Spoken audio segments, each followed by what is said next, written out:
Have you ever wondered why it hurts so much? Why even when everything seems to be right, there's this constant weight in your chest, this feeling that something is out of place? Maybe you've tried everything: meditation, advice from friends, ignoring the pain by pretending to be okay. And yet the suffering remains like a shadow that silently follows you. I'm going to tell you something that perhaps no one has had the courage to tell you until now. Most of your suffering does not come from the world outside. It comes from within, from what you don't want to see, from the parts of yourself that you've abandoned. Carl Jung, one of the greatest names in psychology, said, "What you do not bring to consciousness returns as fate." And that's exactly what's happening to you. Life is trying to show you something, but you don't listen. You run away. You disguise it with distractions, addictions, empty relationships. You tell yourself it will pass, but it doesn't, does it? Because the pain doesn't want to be ignored. It wants to be understood. This video isn't just another piece of cheap self-help content. I'm not here to give you ready-made phrases or magic solutions. I'm here to provoke you, challenge you to face what you hide even from yourself. Give me a few minutes of your time, just that, and I'll show you why you suffer so much and how this can end. Not with tricks, but with awareness.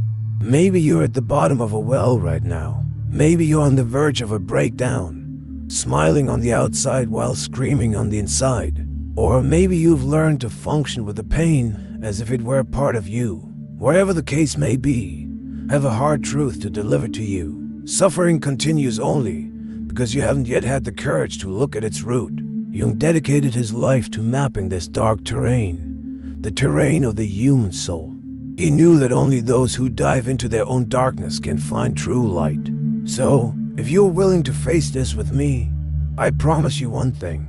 By the end of this video, you will not be the same, because what you'll discover here can completely change the way you understand yourself, your pain, and your freedom. Let's begin. You believe you're suffering because of others, because of your boss, partner, the lack of money, social pressure, the expectations the world places on you. And of course, all this weighs heavily. But what you still haven't understood and need to understand now is that true suffering, the kind that paralyzes, that hurts even in silence, rises when you disconnect from who you really are. Carl Jung said that the greatest tragedy of the soul is to live a life that is not yours. And that's exactly what you're doing. From an early age, you were taught to fit in, to be accepted, to follow standards.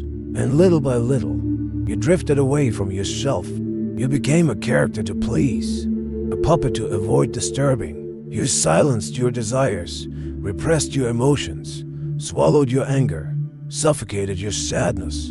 And now you carry a pain that you can't even name, a pain that doesn't scream but consumes you. This is the suffering of those who live in disconnect, the suffering of someone who looks in the mirror and no longer recognizes themselves. You've gotten used to the role that was given to you, but the soul feels when it's living a lie. And it begins to scream through anxiety, insomnia, apathy, guilt, emotional pain. It's the soul's alarm signaling that you're betraying yourself. Make no mistake, it's not failure that hurts. It's the false expectation you build about who you should be. It's not loneliness that wounds. It's the emptiness of not knowing who you are anymore when alone. It's not the other that hurts you. It's you every time you abandon yourself to maintain an appearance. And as long as this disconnect exists, suffering will continue, because you're trying to heal an external wound when the root is within you. But here's the central point. This pain is a warning, not a sentence. Jung believed that suffering was the first step of transformation. Pain exists to push you back home, to your true self. And this return begins when you stop running away and start listening. Listening to what's been buried, what's been silenced, what's been forgotten. In the next part, we'll talk about the most dangerous and at the same time most liberating force of the human psyche. The part you fear the most but which holds the secret to your healing. That which Jung called the shadow. If you truly want to stop suffering, you need to know it and face it. If this content is making sense to you so far, hit that subscribe button and turn on notifications so you don't miss future videos. Your support means everything. Let's continue. You want to stop suffering, but you keep fighting against the symptoms and never against the cause. Anxiety, guilt, anger, sadness. You treat all of this as an enemy, as if they were flaws that need to be eliminated. But what you don't know, or perhaps refuse to accept, is that the true enemy is not outside of you. It's within, silent, hidden, and that's where the danger lies. Carl Jung called this hidden side the shadow. And don't be fooled. Everyone carries one, including you. The shadow is everything you've repressed, hidden, or denied within yourself. Your unacceptable desires, your forbidden emotions, your contained anger, your silent sexuality, your ambition disguised as humility, your fears that you pretend not to have. The shadow is formed by the parts you did not want or could not be, but they're still there living in the dark. And the more you ignore it, the more it dominates you. Think of the times you exploded for no reason, or sabotaged an incredible opportunity, or ended a healthy relationship on an impulse you couldn't explain. That's the shadow at work. It infiltrates your thoughts, manipulates your emotions, shapes your decisions, all without you realizing it. Jung said, until you make the unconscious conscious, it will direct your life and you will call it fate. Do you think suffering is bad luck, karma, injustice? Maybe it's just your shadow controlling you, and it will keep doing that until you face it head on. The problem is that facing the shadow requires courage, because you'll have to admit things you don't want to admit. You'll have to look in the mirror and see what you've always tried to hide. You'll have to stop playing the victim and accept that there's a monster inside you, but that it's also human, that it's also you. But here's the most important point. The shadow isn't your enemy. It's the part of your soul that has been exiled. And like any renegade part, it just wants to be seen, to be heard, to be integrated. Jung didn't believe in getting rid of the shadow. He believed in embracing it, in transforming it into strength, into awareness, into power. Because what you reject weakens you, and what you integrate sets you free.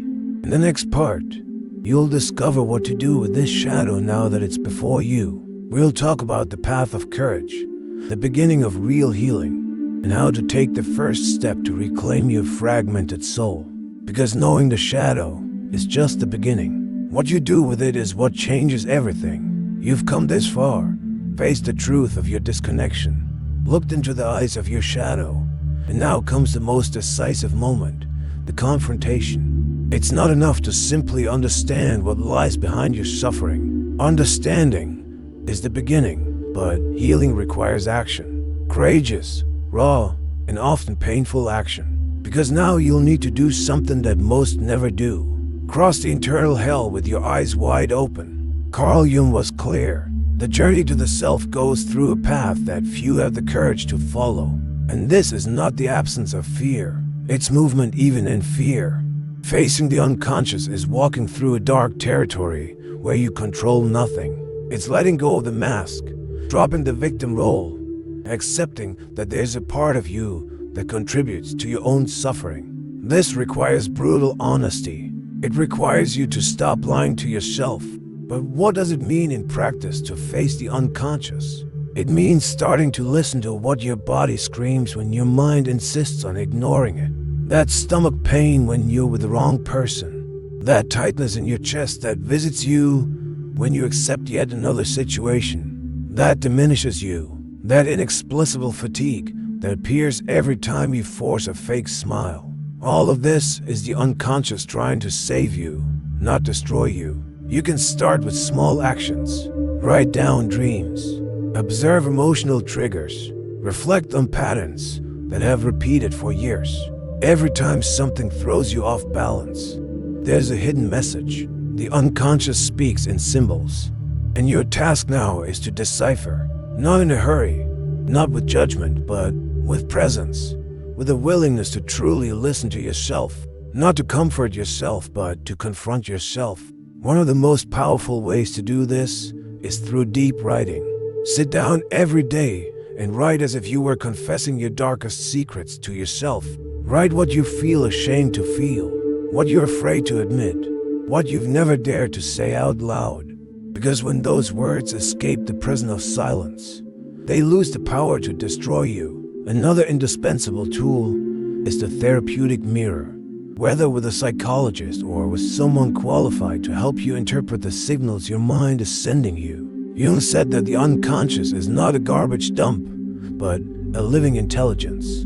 It wants to show you something. It wants to heal you, but it demands that you listen without filters, without defenses, without excuses. Do you want to stop suffering? Then you need to stop running, because as long as you flee, suffering will continue to chase you. But when you stop and look it in the face, it begins to change. It starts to transform. And then you discover something no one told you. The pain you fear so much is in fact a portal. And that's exactly what we'll explore in the next part. What's the true role of pain in your life? Why does it insist on appearing even when everything seems to be under control? And most importantly, how can it become your most powerful ally on the path to liberation? Are you ready to find out? Then continue with me. Most people spend their lives trying to eliminate pain. They take medication, drown themselves in distractions, dive into shallow relationships, seek immediate pleasure, accumulate achievements and happy posts, all to avoid feeling. But here's a truth no one wants to hear. As long as you try to get rid of pain, it will chase you, because pain is not here to be eliminated. It's here to be heard. Carl Jung saw suffering not as a mistake of life, but as a call to transformation. Pain is the signal that something is broken inside you that needs to be seen, cared for, realigned. It's the soul's cry saying this can't go on. Every pain carries a message. Every anguish is a code waiting to be deciphered. You just need to stop treating pain as an enemy and start treating it as a guide. Think of all the times life forced you to change. How many of those changes happened in comfort? Probably none. It's in chaos that the soul begins to reorganize. It's in pain that the psyche begs for reconstruction, and that's where true transformation begins. Jung said that suffering must be experienced to the end, and only then can it be overcome. In other words, pain needs to be traversed, not avoided. Let's bring this to reality. Imagine someone who spends their life negating themselves to please others. Always available, always smiling, always saying yes. Gradually, this person begins to feel anxiety, extreme fatigue, unexplained sadness. They go to the doctor, get tests, take anxiolytics, but nothing resolves because the body is speaking what the mind refuses to accept. Living in denial of one's own truth hurts, and it will continue to hurt until they stop lying to themselves. Another example, someone who keeps repeating the same pattern in relationships, always getting involved with emotionally unavailable people, always feeling rejected, always ending up with a feeling of not being enough. This pain is not bad luck. It's a mirror. It's life showing repeatedly that there's an old wound, perhaps from childhood, that needs to be healed. And as long as it's not touched, suffering will continue to serve as a reminder. When you start to see pain as symbolic language, everything changes. What once seemed like punishment reveals itself as a compass. Pain begins to point the way, and as paradoxical as it may seem, you realize that suffering, when listened to attentively, can be the most powerful force of healing, because it forces you to stop, to look, to change. And this is where responsibility comes in, because now you know ignoring pain is abandoning yourself. Running away from pain is abandoning yourself. But if you have the courage to listen to it with humility, presence, and curiosity, it will lead you to a place you may not even imagine exists. A place where there is peace, not because the world is perfect, but because you are finally whole. In the next part, we'll talk about this place, the other side of pain. What happens when you stop resisting and start integrating everything you've rejected in yourself? True healing is not the absence of pain. It's the transformation of pain into awareness. And that's what awaits you next. If you're finding value in this video, Please hit the like button and make sure you're subscribed with notifications turned on so you don't miss the next part of this journey. There comes a moment after so much internal confrontation when something changes. Not suddenly, not with fireworks or dramatic revelations, but subtly and profoundly, like a breeze you barely notice. Yet, it transforms the entire climate of your soul. It's the moment when you stop resisting, and for the first time, perhaps in your life, you begin to feel whole. But what does it mean after all to become whole? It means embracing everything you are, including what you most detest about yourself. It means stopping the war with your emotions, stopping the attempt to be perfect, stopping the wearing of masks. It's when you understand that your anger, your fear, your sadness, your shame, all those pieces you've spent your life trying to hide are legitimate parts of your existence. And when you integrate them instead of rejecting them, something miraculous happens. Suffering begins to dissolve. Carl Jung called this individuation, not in the sense of becoming special or different, but in the sense of becoming yourself without distortions, a complete human being, real, authentic. And this authenticity doesn't arise from pride, but from acceptance. It's not about finding yourself, it's about discovering yourself. And only those who have the courage to enter the ruins of their own soul and rebuild what has been broken can truly find themselves. At this stage, you realize you no longer need to hide your pain because it doesn't define you. It was the path, not the destination. You look back and see that every crisis, every fall, every emotional collapse had a purpose. To strip you of the lie, to force you to abandon the illusion of control, to compel you to shed what was false, so you could then clothe yourself in truth. And this truth is not comfortable. It doesn't spare you from vulnerability. It demands presence. It demands choices. Because now that you know your shadow, now that you understand the role of pain, now that you feel the power of being who you are, you can no longer live on autopilot. You'll begin to see clearly who uplifts you and who drains you. You'll stop accepting what you once accepted just to avoid conflict. You'll start saying no without guilt. You'll finally say yes to yourself. This internal change is silent but overwhelming. It's not about being a new person. It's about stopping the betrayal of who you've always been. And at this point, you discover something no one taught you. You didn't need to heal to be worthy of love. You just needed to accept yourself to stop living in scarcity, because the peace you sought outside was waiting within. But beware, this is the point where many people settle. The pain has passed, patterns have changed, life begins to flow, and then the temptation arises to stop there. But there's one more step, a step that Jung considered essential, because individual healing is not complete until it transforms into contribution. What do you do with your light after crossing your darkness? How do you live now that you are awake? This is what we'll explore in the final part. The conscious choice to live differently, to not just survive, but exist with purpose, awareness, responsibility. Because now that you have been reborn, life demands more from you. Now you know you can no longer pretend you don't understand. You heard every word, felt every truth pierce deep like a blade, and yet you stayed. That already places you among the few. Most run when the truth starts to hurt. Most choose to keep sleeping. You didn't. You stayed. And because of that, you now have a choice before you. To continue repeating the old patterns that drag you down, or to finally take control of your own existence. It doesn't matter how much you have suffered. It doesn't matter what was done to you. What matters now is what you will do with all of this. Because the pain you've carried for years can turn into strength. The emptiness you try to fill with everything and everyone can become fertile silence. And the traumas that marked you don't have to be a prison. They can be the starting point for your greatest liberation. But understand something crucial. The awareness you've awakened here comes with a price. Because once you see, you can no longer unsee. Ignorance is no longer a comfortable option. You've been called to live at another level. And living this new level requires responsibility. It requires that you no longer betray yourself, that you accept nothing less than you deserve, that you do not hide behind excuses or old fears. You don't need to be 100% ready. No one is.